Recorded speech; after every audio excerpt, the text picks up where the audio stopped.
अस्सलाम वालेकुम dear students, कैसे हैं आप सब। उम्मीद करता हूँ कि आप सब खैर वाफियत से होंगे। तो आज के दिन हम अफाइन एंड यूक्लिडियन ज्योमेट्री इसका लेक्चर नंबर 6 देखेंगे।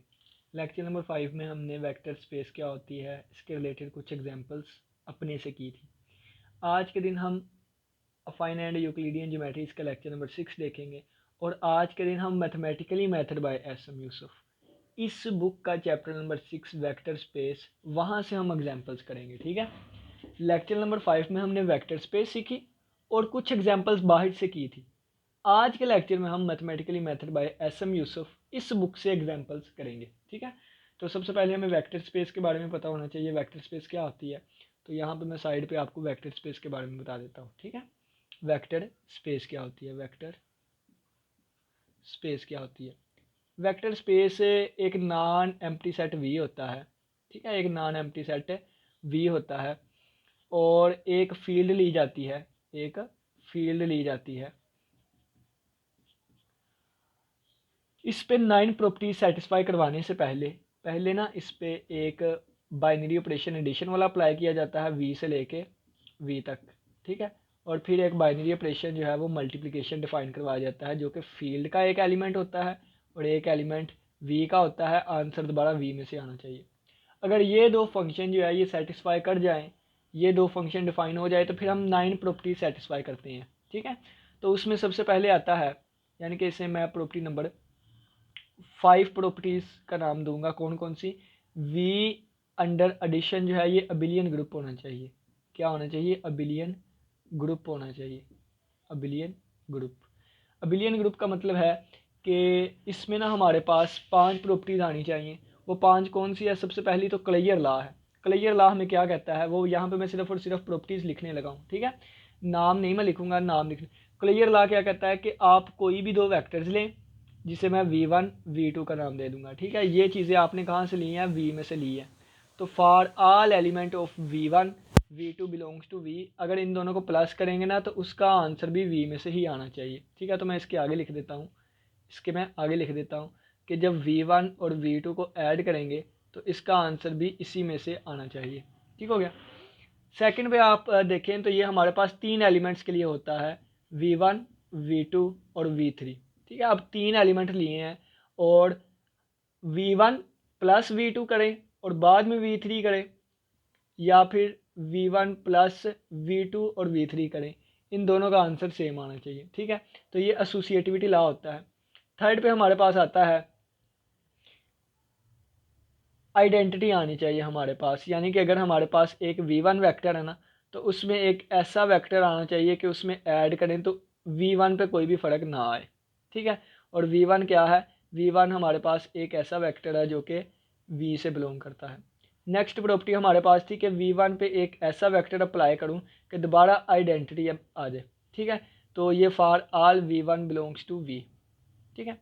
अब नेक्स्ट हमारे पास जो प्रॉपर्टी थी वो थी कि v1 प्लस v2 इसका आंसर इक्वल आना चाहिए v2 प्लस v1 के। और v1 v2 जो है ये बिलोंग करेंगे कहाँ से, v से। ठीक है। इस प्रॉपर्टी को हम कहते थे क्लियर लॉ, इसको कहते थे एसोसिएटिविटी, इसको कहते थे आइडेंटिटी, इसको कहते थे इन्वर्स और इसको कहते थे कम्यूटेटिविटी। ठीक है। ये हमारे पास 5 प्रॉपर्टीज अगर फुलफिल हो जाएं तो ये बिलियन ग्रुप बन जाता है। अब वेक्टर स्पेस के लिए 9 प्रॉपर्टीज चाहिए, 5 प्रॉपर्टीज तो ये है। तो अब यहाँ से मैं लिख लेता हूँ कि जो भी हम ए बी सी डी इस तरह के जो स्केलर यूज़ किया करेंगे वो फील्ड में से होंगे। ठीक है। और जो भी मैं v1 v2 यूज़ करूँगा ये कहाँ से होंगे, ये वेक्टर वेक्टर स्पेस यानी कि नॉन एम्प्टी सेट v से होंगे। तो छठी प्रॉपर्टी जो है वो आएगी हमारे पास, आप एक स्केलर लें, दो वेक्टर्स ले लें। ठीक है। तो इसका आंसर आना चाहिए ए v1 प्लस ए v2। ठीक हो गया। अब नेक्स्ट देखें, सातवीं प्रॉपर्टी हमारे पास आनी चाहिए। अब दो स्केलर ले लिए हैं मैंने और एक वेक्टर ले लूँगा। ठीक है। दो स्केलर और एक वेक्टर ले लिया तो मेरे पास आ गया ए v1 प्लस बी v1। फिर आठवीं प्रॉपर्टी हमारे पास आएगी कि अगर मैं ए के बाद यानी कि इस तरह ब्रैकेट लगा लूँ, पहले बी अप्लाई करूँ फिर ए, ये इक्वल आना चाहिए ए बी v1 के। ठीक है। और नौवीं प्रॉपर्टी जो है मैं आगे लिखूँगा, 1 अगर अप्लाई करवाऊँ v1 पे तो आंसर v1 ही आना चाहिए। ठीक है। तो ये 9 प्रॉपर्टीज़ हैं। अगर ये किसी नॉन एम्प्टी सेट वी पे अप्लाई हो जाए तो हम उसको कहेंगे कि वो जो सेट है वो नॉन एम्प्टी सेट हमारे पास एक वेक्टर स्पेस होगा। और इसके रिलेटेड हमने कल एग्जांपल्स की थी, उसमें जो सबसे पहली एग्जांपल थी ना, वो जो मैंने आपको समझाई थी, वो मैथमेटिकली मेथड की पहली एग्जांपल ही है। यानी कि mathematically method by S M Yusuf की अगर मैं एग्जांपल नंबर 1 देखूं तो वो कहता है कि आप साबित करें कि एक सेट वी है जिसकी डिमेंशन 3 है, यानी कि R3 ये हमारे पास इक्वल है x, y, z, और x वाई जी जो बिलोंग करता है सच डैट एक्स वाई जी जो बिलोंग करता है वो आर रियल नंबर में से बिलोंग करते हैं। तो ये वाली एग्जांपल कल मैंने डिटेल से करवाई थी, पहली एग्जांपल ही मेरी ये थी, ठीक है। ये जो चीज़ है ये वेक्टर को डिनोट करता है एक्स आई प्लस वाई जे, ठीक है, और जी के, और यहाँ पे आई जे के यूनिट वैक्टर्स है, यानी कि आई जो है ये 1 0,0 है, ठीक है, ये जे जो है ये 0,1 0, ठीक है, और ये जो के है ये 0,0,1 होता है। तो इस वाले एग्जाम्पल को अगर आपने देखना है तो पीछे वाला लेक्चर आप देख लें, आपको ये एग्जाम्पल मिल जाएगी, ठीक है। आपकी बुक में सिर्फ ये 2 फंक्शन डिफाइन करके ही इसको वेक्टर स्पेस कह दिया गया है, लेकिन आपने हर एक क्वेश्चन जब उन्होंने कह दिया कि वेक्टर स्पेस साबित करें तो आपने 9 की 9 प्रॉपर्टीज़ लगानी करनी है। आपने नहीं ये 2 करवाने या इस तरह उस तरह, आपने ये 2 चेक करने के बाद 9 प्रॉपर्टीज़ सेटिस्फाई करवानी है। अगर 9 की 9 सेटिस्फाई हो गई तो हमारे पास क्या होगा, ये वेक्टर स्पेस हो जाया करेगी, ठीक है। ये एग्जाम्पल नंबर 1 पिछले लेक्चर में करवाइए। एग्जाम्पल नंबर 2 पे चलते हैं, ठीक है। एग्जाम्पल नंबर 2 में कहता है कि हमारे पास कोई भी फील्ड ले लें, वो हमारे पास वेक्टर स्पेस हुआ करेगी, अपने आप पे वेक्टर स्पेस हुआ करेगी। ये हमारी दूसरी एग्जांपल है। मैंने ना लेक्चर नंबर 4 में आपको बताया था फील्ड के बारे में, 3 फील्ड मैंने आपको बताई थी, एक रैशनल नंबर, एक रियल नंबर और एक कम्प्लेक्स नंबर। तो यहाँ पे क्या कहा गया है, यहाँ पे कहा गया है कि आप कोई भी फील्ड ले लें और वही नॉन एम्प्टी सेट ले लें, वो वेक्टर स्पेस लाजमी होगा। कहने का मतलब ये है कि अगर मैं एक नॉन एम्प्टी सेट वी ले लूँ, और ये मैंने कौन सा लिया है, ये भी मैंने फील्ड वाला लिया है, और मैंने फील्ड भी फील्ड ही ली है, ठीक है। मैंने क्या किया है, नॉन एम्प्टी सेट वी जो है वो भी फील्ड लिया है, फील्ड भी फील्ड लिया है। तो अब इस पे मैं 9 प्रॉपर्टीज अप्लाई करके देखूंगा कि क्या ये वेक्टर स्पेस बनती है या नहीं। तो सबसे पहली बात ये नॉन एम्प्टी सेट होना चाहिए। अब किसी भी चीज़ को फील्ड प्रूफ करवाने के लिए 11 प्रॉपर्टीज़ की ज़रूरत होती है, ये मैंने लेक्चर नंबर 4 में बताया था। कैसे 11 प्रॉपर्टीज़ की ज़रूरत होती है, पहली 5 प्रॉपर्टी जो होती है, यानी कि कोई भी अगर सेट है ना, उसको फील्ड प्रूफ करने के लिए वो अंडर एडिशन अबिलियन ग्रुप होना चाहिए, अंडर मल्टीप्लिकेशन अबिलियन ग्रुप होना चाहिए। इन दोनों को इकट्ठा लिखूंगा, यानी कि ये हमारे पास अंडर एडिशन और अंडर मल्टीप्लिकेशन ये हमारे पास अबिलियन ग्रुप होना चाहिए, ठीक है, अबिलियन ग्रुप होना चाहिए। 10 प्रॉपर्टीज इसमें आ जाएंगी। कैसे, 5 प्रॉपर्टीज प्लस के लिए अबिलियन ग्रुप, 5 प्रॉपर्टीज मल्टीप्लिकेशन के लिए अबिलियन ग्रुप, यानी कि ये जो 5 प्रॉपर्टीज इस तरह आई ना, तो बाकी एक प्रॉपर्टी हमारे पास डिस्ट्रीब्यूटिव लॉ हो जाता है। डिस्ट्रीब्यूटिव लॉ हमें क्या कहता है कि A multiply by B plus C equal to होता है ए बी प्लस ए सी। आप चाहें तो इसे ऐसे लिख सकते हैं, ए प्लस बी, सी इधर से मल्टीप्लाई करवा दिया तो सी इस पे भी तो आ जाएगा ए सी प्लस बी सी, ठीक है। तो आप ये डिस्ट्रीब्यूटिव लॉ, अगर कोई भी set under addition abelian group है, under multiplication addition abelian group है, और डिस्ट्रीब्यूटिव लॉ को फॉलो करता है, 10 प्रॉपर्टी ये, एक प्रॉपर्टी ये, 11 प्रॉपर्टी को फॉलो करता है, तो वो फील्ड होगी। अब हमने साबित करना है कि हर एक फील्ड अपने आप में एक वेक्टर स्पेस होती है। तो ये ले, मैंने वी वाला सेट भी कौन सा ले लिया, यही ले लिया, मैंने फील्ड वाला सेट भी यही ले लिया। तो पहले प्लस वाला करवाऊंगा तो ये प्लस वाला आ जाएगा हमारे पास वी से लेके वी तक, तो वी की जगह पे एफ है, तो एफ से लेके एफ तक, ठीक है। और ये नीचे मल्टीप्लिकेशन वाला देखें तो एफ की जगह भी एफ ही आएगा, फील्ड वी की जगह भी फील्ड एफ ही आएगी, वी की जगह भी फील्ड एफ ही आएगी, तो ये होगा एफ से लेके एफ तक, ठीक है। तो ये हमारे पास हो गया। अब देखें जी, इसको प्रूफ करवाने के लिए मुझे ये 5 प्रॉपर्टी, अब ये देखें, अगर ये फील्ड है, यानी कि अगर ये फील्ड है तो फील्ड को ही प्रूफ करवाना है ना वेक्टर स्पेस। अगर फील्ड है तो फील्ड तो अंडर एडिशन जो है अबिलियन ग्रुप होती है, यानी कि ये 5 प्रॉपर्टीज़ खुद ब खुद सेटिस्फाई हो जाएंगी।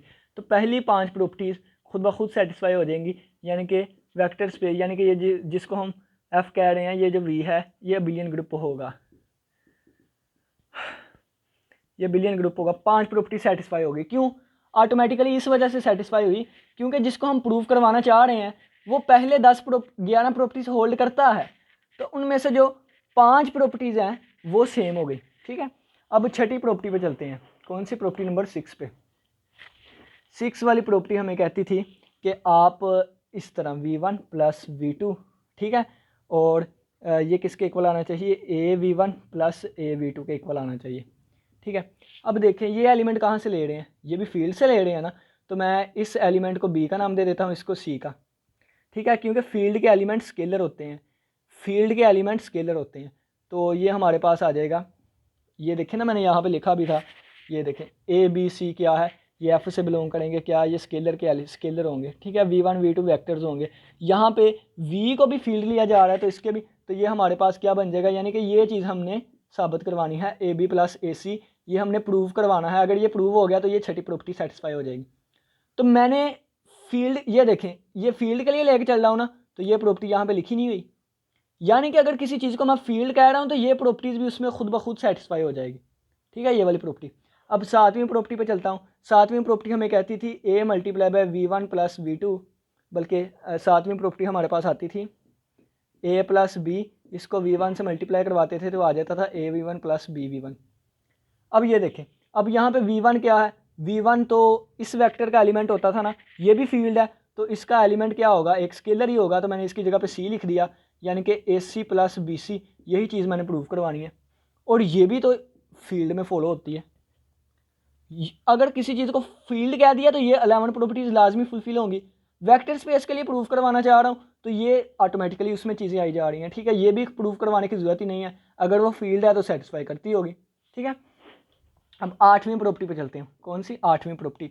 8वीं प्रॉपर्टी हमें कहती है A B multiply by v1 equal आना चाहिए था ए बी मल्टीप्लाई बाय v1। ठीक है, अब v1 की जगह हम c लिखेंगे, क्यों? क्योंकि ये हमारे पास एक फील्ड है, तो ए बी इसकी जगह पे c लिखेंगे।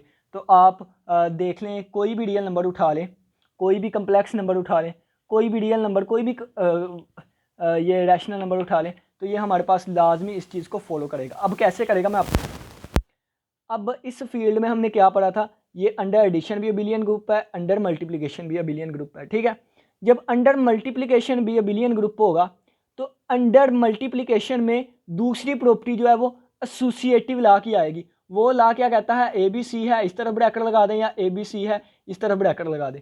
कहने का मतलब ये है, ये वाली प्रॉपर्टी, यहाँ पे तो प्लस हो रहा था ना, अंडर एडिशन था, अंडर मल्टीप्लिकेशन देखूंगा तो पहले 2 को ब्रैकेट लगा दे, बाद में बाद वाले 2 को, तो ये प्रॉपर्टी भी खुद ब खुद सेटिस्फाई हो जाएगी, फील्ड इसको सेटिस्फाई करती होगी। क्यों? क्योंकि इसमें हम एक प्रॉपर्टी ये वाली पढ़ के आए हैं। ठीक है, अब 9th वाली प्रॉपर्टी क्या होगी? 9th वाली प्रॉपर्टी थी 1 मल्टीप्लाई बाय v1 करें तो आंसर v1 ही आना चाहिए। अब v1 क्या है? हम v1 भी कहाँ से ले रहे हैं? f में से, तो ये आ जाएगा 1 मल्टीप्लाई बाय a, दोबारा आंसर a आना चाहिए। और ये जो 1 होता है ना, 1, ये मल्टीप्लिकेटिव आइडेंटिटी होती है। ये भी जब हम अबिलियन ग्रुप पढ़ेंगे ना, अंडर मल्टीप्लिकेशन, तो ये प्रॉपर्टी भी उसी में आ जाती है। तो इसका मतलब है कि इसकी जो 9 प्रॉपर्टीज़ हम फील्ड के लिए फुलफिल, यानी कि वेक्टर स्पेस साबित करने के लिए जो 9 प्रॉपर्टीज़ फुलफिल करवाने की कोशिश करेंगे ना, वो 9 की 9 इन 11 में खुद ब खुद आ जाएगी। ठीक है, तो अगर कोई चीज़ फील्ड है तो वो ऑटोमेटिकली वेक्टर स्पेस लाजमी होगी। इन 11 प्रॉपर्टीज़ में ये प्रॉपर्टी 9 खुद ब खुद आ जाएंगी। तो ये हमने साबित कर दिया कि अगर फील्ड हमने कोई भी ली है, वो अपने आप पे इटसेल्फ वो हमारे पास फील्ड लाजमी, वो वेक्टर स्पेस भी लाजमी होगी।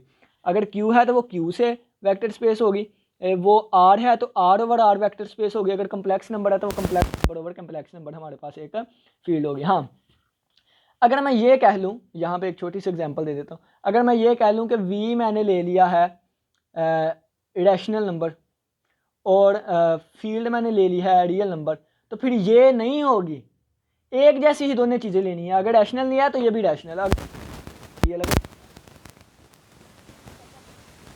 आप पे वेक्टर स्पेस होगी, लेकिन इस तरह लूँगा तो ये एक वेक्टर स्पेस नहीं है।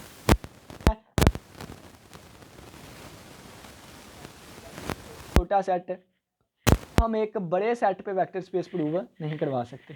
ठीक हो गया, तो ये आप लोग की एग्जांपल नंबर 2 थी। लेक्चर लेंथी हो जा रहा है, स्पीड से हम चलने की कोशिश करेंगे। हम चलते हैं एग्जांपल नंबर 3 पर। देखिए, अब एग्जांपल नंबर 3 पर हम करेंगे। तो हर एक के लिए 9 प्रॉपर्टीज़ ही हमने फुलफ़िल करवानी है। तो बस ये मैंने मेन डेफिनेशन आपको बता दिया। प्रॉपर्टीज़ आसान ही है ना, तो बस आपने कोई भी दुनिया जहाँ की चीज़ आ जाए, आपने ये 9 प्रॉपर्टीज सेटिस्फाई करवाने की कोशिश करनी है। कोई एक भी रह गई तो इसका मतलब वो एक्टिव स्पेस नहीं होगी। एग्जाम्पल नंबर 3 में कहता है, एग्जाम्पल नंबर 3 में आपकी बुक पे, let V be the set of all numbers of the form. वो कहता है कि वी एक सेट है जिसमें तमाम नंबर्स किस फॉर्म में आ रहे हैं, a plus B square root 2 की फॉर्म में आ रहे हैं। ए बी रैशनल से बिलोंग करते हैं, such that A B belong करेंगे रैशनल नंबर्स, ठीक है। और वो कहता है कि अब ये देखें, अब रैशनल नंबर जो होता है ना, रैशनल नंबर, अब ये देखें ये क्या है, ये रैशनल नंबर है। तो मैं यहाँ पे लिख देता हूँ ए क्या है, रैशनल नंबर है, तो रैशनल नंबर प्लस बी क्या है, रैशनल नंबर, और ये स्क्वायर रूट 2 क्या है, ये इरैशनल नंबर है, ठीक है। तो रैशनल इरैशनल या कैलकुलेशन करके भी रैशनल इरैशनल में ही आएगा, यानी कि ये हमारे पास एक रियल नंबर बनेगा। क्या, रियल नंबर। अब रियल नंबर जो होते हैं ना, वो अंडर एडिशन अबिलियन ग्रुप होते हैं, ठीक है। रियल नंबर अंडर एडिशन है अबिलियन ग्रुप होते हैं। तो ये भी हमारे पास अंडर एडिशन एक अबिलियन ग्रुप होगा, ठीक है। यानी कि हमारा 5 प्रॉपर्टीज़ खुद ब खुद सेटिस्फाई हो गई। कौन सी, कि हम कहेंगे कि ये जो वेक्टर है ना, यानी कि ये जो सेट है ना, ये अंडर एडिशन जो है, ये हमारे पास इज़ एन अबिलियन ग्रुप, ये अबिलियन ग्रुप होगा, ठीक है। अंडर अबिलियन ग्रुप होगा। अबिलियन ग्रुप में सबसे पहला क्या होता है कि पहली प्रॉपर्टी में फिर भी सेटिस्फाई करवा के दिखाता हूँ। पहली प्रॉपर्टी क्या होती है, दो नंबर्स को ऐड करें।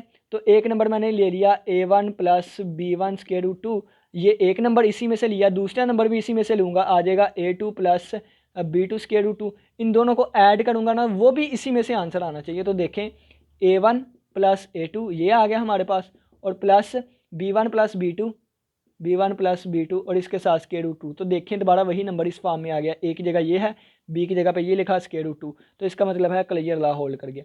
एसोसिएटिविटी की बात करें तो a1 plus b1 square root 2 plus a2 plus b2 square root 2, इनमें ऐड कर दूंगा अगर मैं a3 plus b3 square root 2, ठीक है। तो इन तीनों को प्लस करूँगा तो ये आ जाएगा a1 plus a2 plus a3, और प्लस आ जाएगा b1 plus b2 plus b3 और स्क्वायर रूट 2। यानी कि मैंने पहले इनको ऐड करके ये इतना ही लिख लिया, फिर ये वैसे ही लिखे, तो ये सारा ऐड करके यही बन जाएगा। बाद में ब्रैकेट्स चेंज कर लें या पहले इन दोनों को ब्रैकेट लगा लें, तो ये आ जाएगा a1 plus b1 square root 2 और प्लस आ जाएगा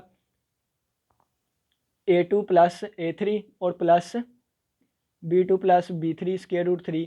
ये रैशनल नंबर है, हमें पता है कि ये हमारे पास आ जाएगा, ये किसके इक्वल है, ये हमारे पास आ जाएगा, ये देखें पहले इनको ऐड किया बाद में इनको, इस तरह कर लें, या पहले इसको बाद में इसको, तो आंसर हमेशा सेम ही आएगा, ठीक है। दूसरी प्रॉपर्टी भी सेटिस्फाई कर गई। अब इसकी आइडेंटिटी क्या होगी, तो जब a1 plus b1 square root 2 में 0 प्लस 0 स्क्वायर रूट 2 ऐड करूँगा तो दोबारा यही चीज़ आ जाएगी ना, ठीक है, दोबारा यही चीज़ आ जाएगी। तो ये हमारे पास आइडेंटिटी आ जाएगी, ठीक है, आइडेंटिटी आ जाएगी। अब इन्वर्स की बात करूँगा, इसका इन्वर्स क्या होगा, तो चौथी प्रॉपर्टी जो हमारे पास इन्वर्स की होती है तो वो ये आएगा, यानी कि -a1 और -b1 स्क्वायर रूट 2, दो ये देखें ना, ये कैंसिल आउट के 0 आ जाएगा। तो ये मेरे पास इन्वर्स है इसका। अब इसके अलावा पांचवी प्रॉपर्टी क्या है, a1 plus b1 square root 2 जो है। अब ये अगर आपको समझ नहीं ना आ रही तो पीछे वाले लेक्चर देखें, वहाँ पे मैंने डिटेल से एक एक चीज़ को समझाया हुआ है। अब ये है, अगर इस चीज़ में मैं ऐड करूँगा किसको, a2 plus b1 square root 2 को, तो ये हमारे पास इस तरह ऐड होगा, a1 प्लस a2 पहले तो, और प्लस b1 प्लस b2 और स्क्वायर रूट 2, ठीक है।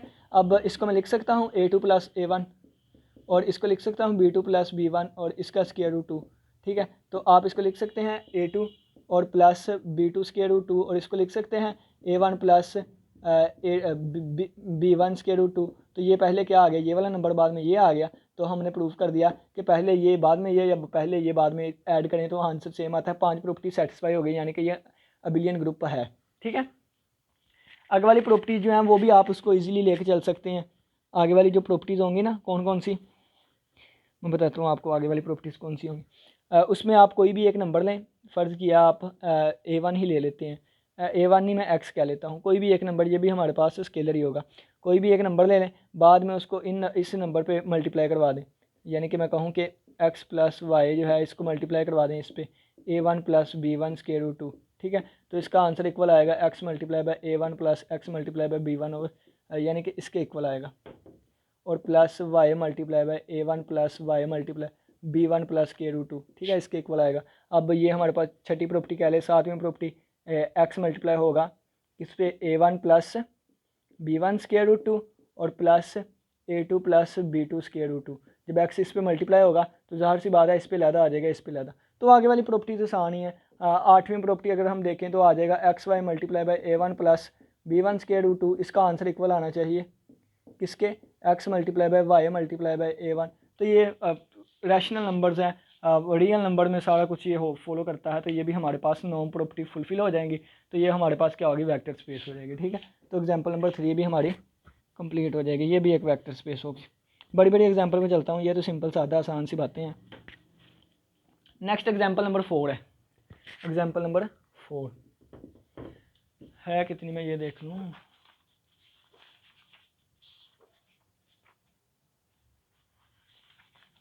7 है। एग्जांपल नंबर 4 हमें कहता है कि एक हमारे पास FN है जो कि है x1, इसमें ये वाली चीज़ें होंगी सो ऑन xn तक, और सच दैट xi जो है वो बिलोंग करेगा f में से, सही है, और i जो है ये लेस देन इक्वल टू किससे है, i से, और लेस देन इक्वल टू है n से।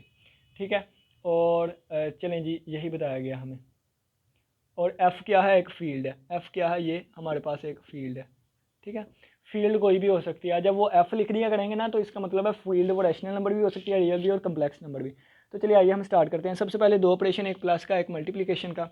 ठीक है, एक प्लस का और एक मल्टीप्लिकेशन का। तो प्लस वाला लेके चलेंगे, तो प्लस वाला हमारे पास आएगा कहाँ से, FN क्रॉस FN, ये सेट दिया गया ना v की जगह पे, तो ये हमारे पास प्लस वाला होगा। मल्टीप्लिकेशन की बात करें तो पहले फील्ड f दी गई है, तो f से लेके FN, और ये सोन कहाँ तक जाएगा, FN तक जाएगा। ठीक है, ये हमारे पास दो आ जाएंगे। अब ये देखें कि एक एलिमेंट यहाँ से उठा लेता हूँ, दो एलिमेंट उठाऊंगा ना, एक मैं फ़र्ज़ किया उठा लेता हूँ x एलिमेंट जो कि होगा x1 x2 so on xn तक। दूसरा एलिमेंट मैं उठा लेता हूँ y जो कि होगा y1 y2 सो ऑन कहाँ तक, yn तक। तीसरा एलिमेंट उठा लेता हूँ z वाला जो कि होगा z1 z2 और सो ऑन zn तक। ठीक है, अब ये देखें कि अगर हम पहली प्रॉपर्टी क्या कहती है, x प्लस वाई करें ना तो वो किसके इक्वल आएगा, x1 प्लस y1, यानी कि आ जाएगा x1 प्लस y1, और इसी तरह x2 प्लस y2 आ जाएगा, और सो ऑन कहाँ तक जाएगा, xn प्लस yn आ जाएगा। अब ये x यहाँ से लिया था, y यहाँ से लिया था, x प्लस वाई की फॉर्म देखें तो यही है ना, 1 वाली चीज़ कोमा 2 वाली सो ऑन कोमा n वाली। तो इसका मतलब है अगर x यहाँ से बिलोंग करता है, y यहाँ से बिलोंग करता है, तो ये चीज़ भी यहाँ से बिलोंग करेगी। इसका मतलब पहली प्रॉपर्टी सेटिस्फाई होगी। दूसरी देखें तो ये अब आप खुद करिएगा, पहले दो को पहले ऐड करके दूसरे में प्लस कर दें, या फिर दूसरे तीसरे को ऐड करके बाद में प्लस पहले में कर दें, तो आंसर सेम आएगा। ये एसोसिएटिविटी ला ये भी होल्ड कर देगा। तीसरी में देखें तो हमें आइडेंटिटी चाहिए, तो आइडेंटिटी एक ऐसा एलिमेंट होता है जो कोई भी असर ना लेके आए। तो x1 x2 so on xn है, तो इसमें अगर हम 0 0 ऐड करें, 0,0 सो ऑन 0, तो कोई भी फ़र्क नहीं आएगा, x1 प्लस 0 आ जाएगा, x2 प्लस 0, तो दोबारा वही चीज़ बन जाएगी। ठीक है, तो ये हमारे पास आइडेंटिटी एलिमेंट आ जाएगा। ठीक है, कौन सा, ये आइडेंटिटी एलिमेंट आ जाएगा। अब फोर्थ पे इन्वर्स चाहिए, यानी कि अगर ये हमारे पास x1 x2 so on xn है ना, तो इसमें अगर मैं प्लस कर दूँ -x1 -x2 और सो ऑन -xn, तो ये देखिए पहला पहले से माइनस, दूसरा दूसरे से, तीसरा सो ऑन माइनस हो के 0,0 सो ऑन 0,0 आ जाएगा। तो ये हमारे पास इस पे ये एलिमेंट अप्लाई किया, दोबारा आइडेंटिटी आ गई, इन्वर्स भी एग्जिस्ट कर गया। पाँचवें वाला ये हमारे पास आ जाएगा x plus Y is equal to Y plus X. तो पहले को दूसरे में या दूसरे को पहले में प्लस करें तो आंसर दोबारा सेम ही आएगा। ये आप खुद करिएगा, थोड़ा सा हिंट दे देता हूँ, इसको प्लस करूँगा तो आएगा x1 y1, और ये आ जाएगा x2 प्लस y2 और सो ऑन xn और प्लस yn। इसको पहले बाद में भी लिख सकते हैं क्योंकि फील्ड के एलिमेंट स्केलर होते हैं, और स्केलर को पहले लिखें या बाद में। ठीक है, और y2 और प्लस x2 और सो ऑन yn और प्लस xn। ठीक है, इस पहले वाले को अलहदा कर लेंगे, दूसरे वाले को अलहदा कर लेंगे, यानी कि y1 y2 yn कर लेंगे, और plus x1 x2 so on xn कर लेंगे, तो ये हमारे पास y प्लस x बन जाएगा, लेफ्ट राइट के इक्वल आ जाएगी। ये भी प्रॉपर्टी होल्ड कर जाएगी। तो पहली 5 प्रॉपर्टीज़ वो कहते हैं कि इस पर होल्ड कर गई हैं। आगे वाली अगर प्रॉपर्टी करें तो आगे वाली प्रॉपर्टीज़ थोड़ा सा मैं हिंट दे देता हूँ। तो पहली 5 प्रॉपर्टीज़ तो इस पर सेटिस्फाई कर गई हैं ना, 5 प्रॉपर्टीज़, पहली 5 प्रॉपर्टीज़ तो सेटिस्फाई कर गई हैं। 6वीं प्रॉपर्टी हमारे पास है कि a और x प्लस वाई, इसका आंसर आना चाहिए ax प्लस ए वाई। ठीक है, तो छोटी सी एग्जांपल दे देता हूँ। इसका आंसर क्या था, इसका आंसर था x1 प्लस x2 और कोमा y1 प्लस y2, यानी कि जिस इसको ऐड करवाएंगे ना, सो ऑन xn प्लस yn। ठीक है, तो जब ये a अंदर अप्लाई करूँगा तो a बाद में अलग अलग हो जाएगा। ये देखें ना, ax1 प्लस ax2 आ जाएगा, और AY1 प्लस AY2 आ जाएगा और so on AXN plus AYN आ जाएगा। ठीक है, तो अब इनका अलग-अलग कर दूँ तो ये AX1, ठीक है, AX1 और फिर AX2 आ जाएगा। ये हमारे पास आ गया, ये आ गया, क्या आना था, हाँ सही है, ऐड तो मैंने सही किया, X1 X2, यहाँ पे X2 आना था, ठीक, X2, इस वजह से कन्फ्यूजन नहीं है, X2 आना था, X1 प्लस Y1 और X1 प्लस Y1 और यहाँ पे आना था X2 Y2। हाँ ठीक है, अब ये पहले वाले लैदा हो जाएंगे AX1 AX2 और सो ऑन AXN तक, और प्लस ये Y वाले लैदा कर देंगे AY1 AY2 और सो ऑन AYN। तो इनमें से ए अलहदा कामन ले लूँगा ये वैसे ही, और इनमें से ए कामन ले लूँगा ये वैसे ही, तो ये AX वाला बन जाएगा, तो ये AX आ जाएगा, ये हमारे पास AY वाला बन जाएगा, AY आ जाएगा, ये प्रूव हो जाएगी। ठीक है, इसी तरह सातवीं प्रॉपर्टी अगर मैं बताऊँ आपको, तो ये सारे पीछे वाले लेक्चर में डिटेल से डिस्कस किए। अब मुझे ऐसा लग रहा है कि टाइम ज़ाया कर रहा हूँ, ये इसके साथ मल्टीप्लाई करवाऊँगा तो AX प्लस BX आ जाएगा। ठीक है, तो ये कैसे करेंगे, A plus B multiply by यही X1 comma X2 comma so on XN comma, ठीक है, लेफ्ट हैंड साइड लेके चल रहा हूँ, इसको अंदर मल्टीप्लाई करवाऊँगा तो ये क्या आ जाएगा, A plus B X1 comma A plus B X2 comma so on A plus B XN comma. ठीक है, ये थोड़ा सा हिंट दे रहा हूँ, इनको आपस में मल्टीप्लाई करवाऊँगा AX1 plus BX1 comma AX2 B plus BX2 और सो ऑन, ये चलता जाएगा AXN और प्लस BXN। ठीक है, बाद में A वाले को लैदा और B वाले को लैदा कर दिया, तो ये A वाले लैदा कर दिए सारे, ठीक है, और प्लस B वाले लैदा कर दिए, ठीक है, B वाले लैदा कर दिए, इनमें से A कॉमन आ जाएगा और बाकी X बचेगा, इनमें से B कॉमन आ जाएगा, बाकी X बचेगा, तो ये लेफ्ट राइट के इक्वल प्रूव आ जाएगी। ठीक है, अब आठवीं प्रॉपर्टी जो है वो हमारे पास है कि AB multiply by x is equal two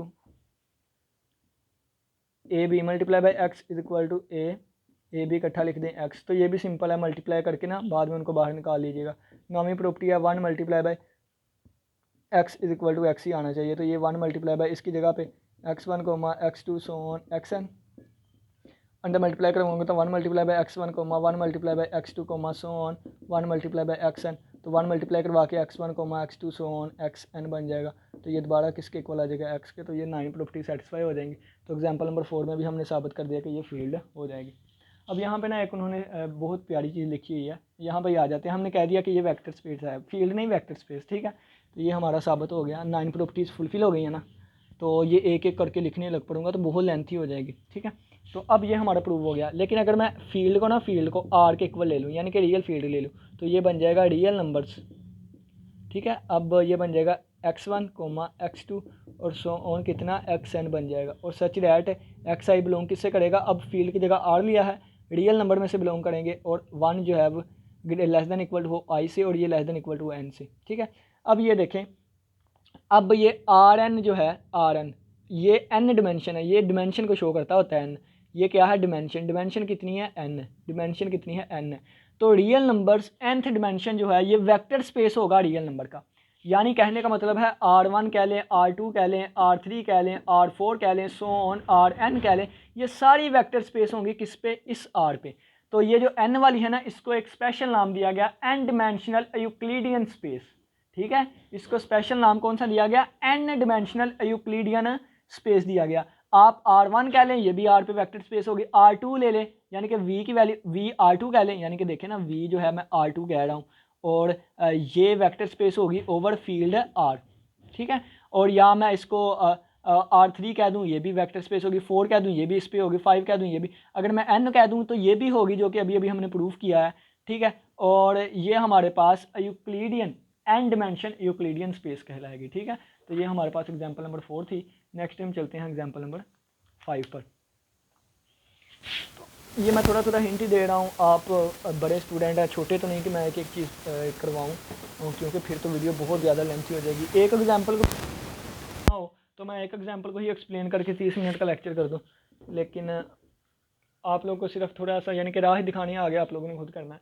example number 5 कहती है, late m and denote the set of all mn matrices with entries from the field of real numbers, then mn is a vector space over R under लेंगे। Field उन्होंने क्या दे दिया, question पढ़ेंगे ना example, तो field उन्होंने f दे दिया, और mn क्या है, ये हमारे पास एक एम एन उन्होंने कहा है कि सेट है किसका, set of all M cross N matrices, और इसकी जो फील्ड उन्होंने आर दिया और इसकी जो एंट्रीज है ना ये बिलोंग करेगी कहाँ से, आर रियल नंबर में से, ठीक है।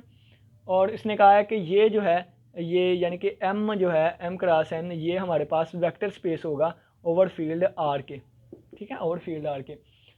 The operations of matrix addition and scalar multiplication of the बाइडियल numbers the M and zero is the zero vector of. वो कहता है कि हाँ इस पर 5 प्रॉपर्टी सेटिस्फाई करवानी है। तो पहली प्रॉपर्टी क्या कहती है, इसमें से मैंने कोई भी एक मैट्रिक्स ले लिया जिसे मैं कह देता हूँ एम की जगह ना एन पी कर लेता हूँ। मैंने दो मैट्रिक्स ले दिए, एक एन एम एन और एक मैंने ले लिया एन पी, दो मैट्रिक्स ले लिए, ये भी इसमें से लिया ये भी इसमें से लिया, दोनों को ऐड करूँगा तो उसका भी आंसर एक एम क्रॉस एन का ही आएगा, है ना। तो इसका ये भी कहाँ से बिलोंग करेगा, ये भी एम एन से, ऑर्डर तो चेंज नहीं ना होता दो को प्लस करने से, तो ये भी इसी से बिलोंग करेगा। पहली प्रॉपर्टी सेटिस्फाई हो जाएगी। दूसरी प्रॉपर्टी क्या कहती है कि एम यानी कि पी और क्यू, मैंने तीन मैट्रिक्स ले लिए एक ही ऑर्डर के, ठीक है ना, यहाँ से लिए, ऑर्डर बस मैटर करता है इसमें, और बाद में दोबारा इनको, तो आपको पता है कि मल्टीप्लिके प्लस में जिस मर्जी मैट्रिक्स को पहले ऐड करवाएं आंसर हमेशा सेम आएगा, ठीक है, एसोसिएटिव लॉ भी होल्ड कर जाएगा। तीसरी प्रॉपर्टी अगर हमने इसमें आइडेंटिटी देखनी हो तो आइडेंटिटी एडिशन के हिसाब से आइडेंटिटी देखनी है तो वो 0,000 ये एम क्रॉस एन मैट्रिक्स होगा, ठीक है, ये एम क्रॉस एन मैट्रिक्स होगा, इस तरह लिखेंगे इसे, ये हमारे पास आइडेंटिटी आ जाएगी। और इन्वर्स की बात करें, अगर हमारे पास एक मैट्रिक्स एम क्रॉस एन है तो इसका इन्वर्स क्या आएगा, इसका inverse minus M cross N आ जाएगा, ठीक है, इसको कहते हैं एडिटिव इन्वर्स। और अगर पांचवी प्रॉपर्टी की बात करें तो एन प्लस पी का आंसर आ जाएगा पी प्लस एन, ठीक है, ऑर्डर सेम नहीं होगा, ये इक्वल ही होता है, आपको पता है बचपन में हमने देख के आए लेफ्ट राइट के इक्वल आती है, दो मैट्रिक्स सेम ऑर्डर के हैं, प्लस करने इधर से कर लें या उधर से आंसर से। 5 प्रॉपर्टीज होगी। 6वीं प्रॉपर्टी ये है कि अगर आप ए प्लस बी यानी कि अगर हम एक स्केलर ले लिया, फ़र्ज़ किया मैंने ए ही स्केलर ले लिया, इसको आप करवाएंगे एम प्लस एन पे, यानी कि इन पे मल्टीप्लाई करवाएंगे ना तो ये आ जाएगा A M plus A N, N और पी कर लेते हैं, एन और पी, ठीक है, तो ये ए एन और पी आएगा। ये भी सिंपल आप प्रूफ कर सकते हैं, बचपन में 9th क्लास में ये आप चीज़ें सीख के आए थे। 7 प्रॉपर्टी अगर आप करें कि ए प्लस बी को मल्टीप्लाई करवाएं एम से एन से तो ये आ जाएगा A N plus B N, ठीक है, एन क्या है मैट्रिक्स है, ये भी हमारा प्रूव हो जाएगा सिंपल। 8 वाली प्रॉपर्टी अगर हम देखें तो 8 वाली प्रॉपर्टी कहती हैं ए मल्टीप्लाई बाय बी मल्टीप्लाई करवा दें एम एन, या फिर आप करवा लें ए बी एन, ये भी आंसर सेम आएगा, आप खुद कर सकते हैं। 9 वाले कहते हैं अगर 1 को मल्टीप्लाई करवाएं किससे, एक मैट्रिक्स एन से, तो इसका आंसर दोबारा एन ही आएगा। ये सिंपल प्रॉपर्टीज़ है। आप कोई भी एक कोई भी छोटे छोटे मैट्रिक्स 2/2 का मैट्रिक्स ले लें, एम की वैल्यू 2 रख लिया, एन की भी 2, 2/3 का मैट्रिक्स ले लें, कोई भी एक मैट्रिक्स लेके प्रूव करवा सकते हैं काउंटर एग्जाम्पल। तो ये एग्जाम्पल नंबर 5 भी हमें कहती है कि ये हमारे पास वेक्टर स्पेस होगी over field F, field R, ठीक है। तो ये हमारे पास एग्जाम्पल नंबर 5 भी कंप्लीट हुई। नेक्स्ट हम चलते हैं एग्जाम्पल नंबर 6 पे। तो पहले इसको रेस कर लेते हैं और फिर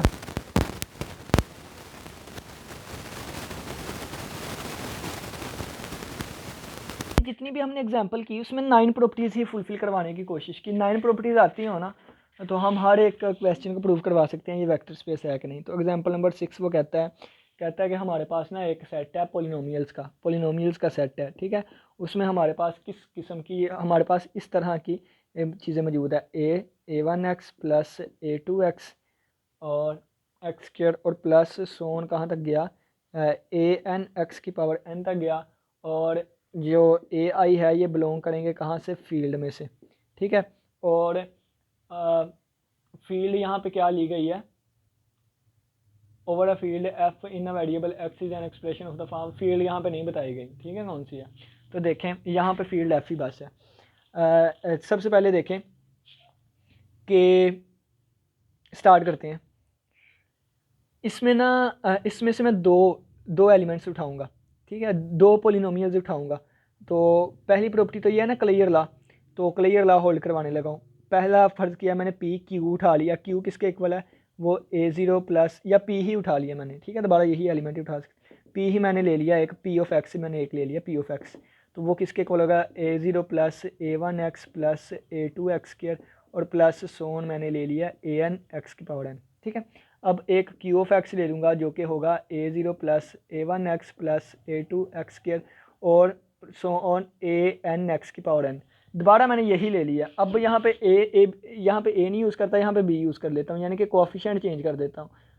b1x प्लस b2x स्क्वायर और प्लस सोन bn(x) की पावर n। इसका मतलब अलग क्या है, फ़र्ज़ किया ऊपर वाली मैंने 2 + 3x लिया ना, तो नीचे वाली मैंने 5 + 19x ले लिया। कोई भी आप ले सकते हैं, ठीक है। ये इस फॉर्म किया, यानी कि डिग्री सेम ही है दोनों की, लेकिन हमने ये यहाँ पे कर दिया है कि ये मसलन के इसको ना चेंज कर, यानी कि कोफिशिएंट चेंज कर दिए। अब देखें, अगर इन दोनों को मैं प्लस करूँगा, यानी कि p(x) भी यहाँ से ले लिया, q(x) भी ले लिया, अब इन दोनों को प्लस करूँ ना, तो पहली में ऐड होगी, तो ये आ जाएगा a0 प्लस b0, ठीक है। फिर हमारे पास आ जाएगी a1 प्लस b1x, ठीक है, और फिर प्लस आ जाएगी a2 प्लस b2x स्क्वायर, और प्लस सोन कहाँ तक जाएगी, ये हमारे पास आ जाएगी an प्लस bn(x) की पावर n, ठीक है। अब देखें, अगर यहाँ में हमारे पास सिर्फ n डिग्री की चीज़ें मौजूद होती, कितनी n डिग्री की, फ़र्ज़ किया मैं यहाँ पे कहता हूँ यहाँ पे सिर्फ 4 डिग्री की चीज़ें हैं, 4 डिग्री की ही, और कोई पोलिनोमियल नहीं है, 4 डिग्री की ही है, फिर यहाँ भी 4 आ जाना था, फिर यहाँ भी 4 आ जाना था, ठीक है, फिर यहाँ भी 4 आ जाना था। तो अब an plus B N, an भी एक रियल नंबर है, bn भी एक रियल नंबर है, तो इसका आंसर 0 आ सकता है। इसका आंसर फ़र्ज़ किया ये 4 है, ये फ़र्ज़ किया मैं इसकी कह देता हूँ an की वैल्यू 2 है, इसकी -2 है, तो ये देखें ना 0 आ गया। अगर ये मेरे पास 4 डिग्री की पोलिनोमियल होती और मैं दोनों 4 डिग्री की पोलिनोमियल्स लेके आपस में प्लस करता, तो हो सकता है कि ये 0 हो जाता, यानी कि ये कोफिशिएंट 0 हो जाता। और अगर ये 0 हो जाता तो फिर ये दोबारा 4th डिग्री की पोलिनोमियल नहीं थी रहनी। देखना, एक छोटी सी एग्जांपल देता हूँ। 2 + 7x एक मैंने ले लिया और एक मैंने 6 - 7x ले लिया, ये दोनों कट के दोबारा 8 बच गया। ये तो एक लीनियर नहीं ना आई, मैंने इसमें से एक लीनियर उठाई, ये भी मैंने इसमें से एक लीनियर उठाई, लेकिन ये भी तो लीनियर होनी चाहिए थी, लेकिन नहीं हुई। इस वजह से ये हमारे पास एक वेक्टर स्पेस नहीं होगी, ठीक है। लेकिन अगर इसे मैं वेक्टर स्पेस कहना चाहता हूँ तो फिर मैं कहूँगा कि एक पोलिनोमियल मुझे बड़ी चाहिए, एक छोटी चाहिए, दोनों मैं सेम नहीं ले सकता। लगी बात की समझ? तो फिर मैंने क्या कह दिया है, ये वेक्टर स्पेस नहीं है अगर मैं दोनों n वाली उठाऊँ, ठीक है, यानी कि यहाँ पे n लिखा हुआ है ना, तो ये वेक्टर स्पेस नहीं होगी अगर मैं दोनों n वाली उठाऊँ। तो इस वजह से उन्होंने एक m वाली ली है और यहाँ पे कह दिया है कि m जो है वो छोटा होगा n से, ठीक है। अगर दोनों n लूँगा उस वक्त वो वेक्टर स्पेस नहीं होगी, क्यों? क्योंकि हाईएस्ट डिग्री का कोफिशिएंट 0 भी हो सकता है, ठीक है। तो फिर यहाँ पे हमारे पास आएगा an प्लस, तो फिर यहाँ पे हमारे पास जब इसको प्लस करेंगे तो ये आ जाएगा, यानी कि सोन ये चीज़ चलती गई, कहाँ तक गई, am प्लस bm और x की पावर m, और प्लस ये आगे मज़ीद चलती गई क्योंकि n बड़ा है, तो एट द एंड हमारे पास क्या आ जाएगा, अकेली m वाली आ जाएगी, n वाली आ जाएगी, ठीक है, x रेज़्ड पावर n। ये हमारे पास, अब ये देखें, ये भी nth डिग्री की है, ये भी nth डिग्री की थी, ये m डिग्री की थी, ये दोबारा यहाँ से होल्ड कर जाएगी। तो इसका मतलब क्या है कि ये हमारे पास क्लियर लॉ होल्ड कर गया। दूसरे के लिए देखें, पी ऑफ एक्स कर लें प्लस क्यू ऑफ एक्स कर लें और plus P Q R of X कर लें, और यहाँ पे भी पी ऑफ एक्स और प्लस क्यू ऑफ एक्स कर लें और प्लस आर ऑफ एक्स कर लें, लेकिन याद रहें एक ही डिग्री की हम तीनों नहीं ले सकते, ठीक है। तो इन दोनों को प्लस करेंगे तो ये हमारे पास एसोसिएटिविटी भी होल्ड कर जाएगी। तीसरी में हमारे पास इसकी आइडेंटिटी आती है, तो एडिटिव आइडेंटिटी कौन सी है, अगर हमने एक पी ऑफ एक्स लिया है तो एक हम 0 ऑफ एक्स ले लेंगे, ओ ऑफ एक्स कह लें, ओ ऑफ एक्स किसके बराबर है, 0 डिग्री की पोलिनोमियल होगी, तो ये दोबारा आंसर पी ऑफ एक्स ही आएगा, ठीक है। ये हमारे पास आइडेंटिटी आ जाएगी। और 4th नंबर पे अगर हमने पी ऑफ एक्स लिया है ना, तो इसका जो इन्वर्स होगा वो माइनस पी ऑफ एक्स हो जाएगा, ठीक है। और 5th नंबर पे देखें, एडिटिव आइडेंटिटी भी हो गई, और इसके बाद रिस्पेक्टिवली द वेक्टर स्पेस। हाँ, अब 5 वाली प्रॉपर्टी ये है कि पी ऑफ एक्स कर लें प्लस क्यू ऑफ एक्स कर लें, या फिर आप Q of X plus P of X कर लें, आंसर सेम आएगा, ठीक है। फिर छठी प्रॉपर्टी जो है वो करते हैं। छठी प्रॉपर्टी हमें कहती है कि अगर a multiply by P of X, A नहीं यहाँ पे कोई भी स्केलर कर लें, ठीक है, और प्लस क्यू ऑफ एक्स कर लें, तो ये इक्वल आ जाएगा A P of X plus Q P A Q of X आ जाएगा, ये भी होल्ड कर जाएगी, ठीक है। 7 वाली देखें तो ये आ जाएगा ए प्लस बी और पी ऑफ एक्स, और ये कर लें तो ये ए पी ऑफ एक्स आ जाएगा plus A Q of X आ जाएगा, ठीक है। ये सिंपल प्रॉपर्टीज़ हैं, हर कोई इसको प्रूव कर सकता है कोई छोटी सी एग्जांपल लेके। इसी तरह 8वीं प्रॉपर्टी जो है हमारे पास, यानी कि A B P of X कर लें या A P B P of X कर लें, ये भी हो जाएगी। 9 वाली है कि 1 से मल्टीप्लाई करेंगे दोबारा वही पोलिनोमियल आ जाएंगी। तो एग्जाम्पल नंबर 6 भी हमारे पास प्रूव हो जाएगा कि ये हमारे पास एक वेक्टर स्पेस है। एग्जाम्पल नंबर 7 पे चलते हैं, लेंथ ही है, तो इसको मैं ना आपको बुक से ही करवाता हूँ, ठीक है ना, उसको मैं आपको बुक से ही करवाता हूँ क्योंकि वो मैं लिखने में इतनी देर कैसे लगाऊंगा,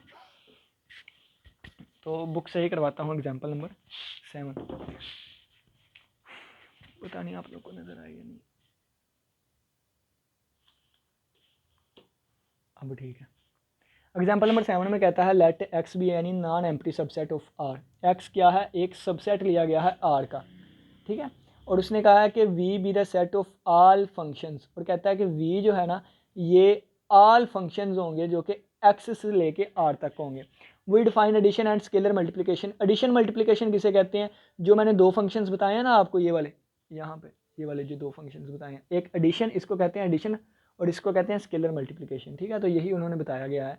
क्या उन्होंने कहा है, ये देखें ना, बुक से पढ़ने से भी हमें कुछ फ़ायदा होता है। वो कहता है कि हम डिफाइन करेंगे एडिशन एंड स्केलर मल्टीप्लिकेशन इसको इन वी पर एज फॉलोज, इस तरह। वो कहता है कि एफ़ और जी दो एलिमेंट हमने वी से ही लिए हैं, पुट करेंगे ये F plus G X is equal to F of X plus G of X. ये ना जो हम पहले चीज़ें कर रहे थे ना, वो यूजुअल ऑपरेशन, स्टैंडर्ड ऑपरेशन पे कर रहे थे। देखें फ़र्ज़ करता हूँ मैं, देखें ना यहाँ पे ना मैं एक छोटा सा एग्जांपल दे देता हूँ। यहाँ पे एक छोटी सी, मैं कहता हूँ ए कोमा बी और प्लस सी कोमा डी। तो इसका आंसर सभी को पता है किसके इक्वल आएगा, यानी कि ए कोमा बी और सी कोमा, इसका आंसर सभी को पता है ए प्लस सी और बी प्लस डी आएगा, ठीक है। ये होता है स्टैंडर्ड ऑपरेशन। लेकिन अगर मैं रिस्ट्रिक्शन लगा दूं कि इसका आंसर आना चाहिए ए प्लस सी और बी प्लस डी बी ही आए, तो ये कहते हैं यूजुअल ऑपरेशंस।